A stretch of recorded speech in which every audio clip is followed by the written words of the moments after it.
Eliyahu Bakshi-Doron is a former Sephardi chief rabbi of Israel, born in Jerusalem to parents from Iran background. Rabbi Eliyahu Bakshi-Doron was born in Jerusalem, son of Tova Bakshi-Doron. He grew up along with two brothers and a younger sister. He studied in several prominent religious Zionist yeshivot. He was appointed chief rabbi of Bat Yam in 1972, and later, Haifa, in 1975, a position he held until 1993, when he became chief rabbi of Israel. Rabbi Eliyahu Bakshi-Doron has written several books and articles on religious subjects. In 2000 he and his Ashkenazi counterpart, Rabbi Yisrael Mealau, made headlines in the Jewish world when they met with Pope John Paul II, while some, particularly in the Haredi community, denounced the meeting as demeaning, even blasphemous. Most Jews and Israelis supported the ecumenical spirit of the meetings. The meeting with the Pope was later seen as a historical precedent for a 2005 meeting of chief rabbis Amar and Metzger with the new Pope, Benedict XVI. Bakshi-Doron is a widower. His wife Esther, the daughter of the former chief rabbi of Akko, died in 2005. The two had 10 children. Bakshi-Doron is the first chief Sephardic rabbi of Israel since Ben Zion Meir HaUziel, who is not of Iraqi origin. Policy positions. Bakshi-Doron has become somewhat notable for his willingness to depart from the conventional religious Zionist party line. In 2000, while visiting the tiny Jewish community in Singapore, Bakshi-Doron declared that he was in favor of giving away parts of East Jerusalem to the Palestinians in exchange for peace in the Arab-Israeli conflict. He added that any agreement would have to include the Temple Mount remaining in Israeli hands. He also received attention in 2002 when he took part in an interfaith conference in Alexandria, Egypt, along with the former Archbishop of Canterbury, Dr. George Carey, Rabbi Michael Malchia, and the Muftis of Bethlehem and the Police forces. The conference resulted in a written agreement in which the religious leaders denounced the ongoing violence in the Middle East. Although the accord received the support of both Ariel Sharon and Yasser Arafat, it seems to have had little practical effect. Bakshi-Doron continues to participate in interfaith activities and currently sits on the board of World Religious Leaders for the Elijah Interfaith Institute.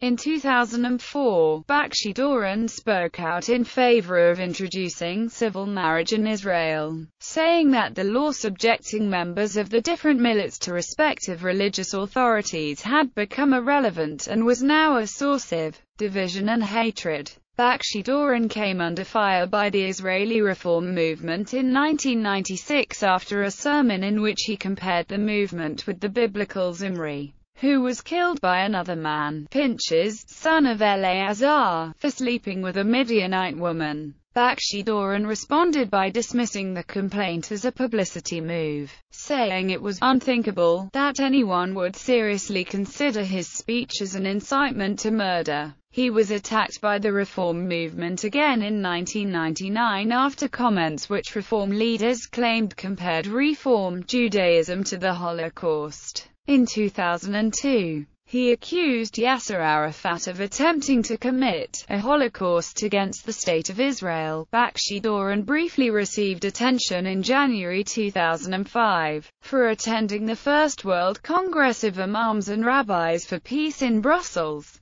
Belgium. The Congress was made up of around 180 notable Jewish and Muslim religious representatives, authorities and scholars from all over the world, and released a statement that called for the promotion of peace and understanding between Jews and Muslims. In August 2005, Bakshi-Doron, along with modern Orthodox rabbis Norman Lamm and Aharon Lichtenstein, condemned calls by other prominent rabbis for IDF soldiers to disobey orders to dismantle Jewish settlements as part of the Gaza disengagement. Recently, in the wake of the controversy over women's role in Orthodox clergy, Bakshi-Doron's 1993 halakhic ruling that Oman can be of the Gedolim of the generation and serve as halakhic decisors has attracted much attention. Read more. http://www.haaretz.com/opinion/.premium-1.684860 Farming controversy. In 2000, Bakshi-Doron became involved in a disagreement with some of the leading rabbis in Israel, in order to get around the halakhic prohibitions of Shemitah, in which farmland must lie fallow once every 7 years. Sephardi and Zionist Ashkenazi rabbis had traditionally issued sales permits, with which farmers could symbolically sell their land to non-Jews for the sabbatical year, letting them continue to farm. That year the permits came under fire by Haredi Mitnagdic Authority Rabbi Yosef Shalom Eliashiv.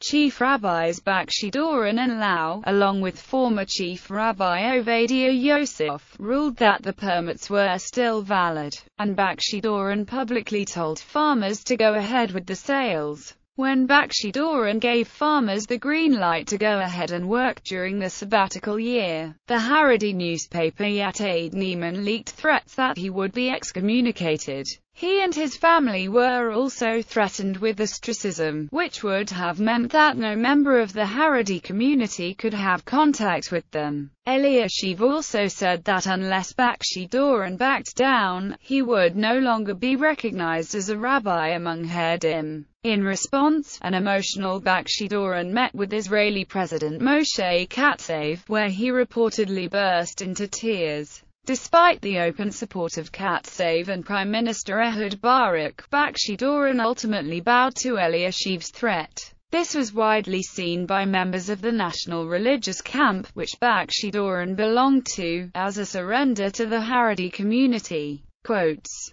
"When I see all of the imams and rabbis coming together, this is a message to the Creator that we are here to do your will, that is to bring peace." Bakshi-Doron at the conclusion of the First World Congress of Imams and Rabbis for Peace.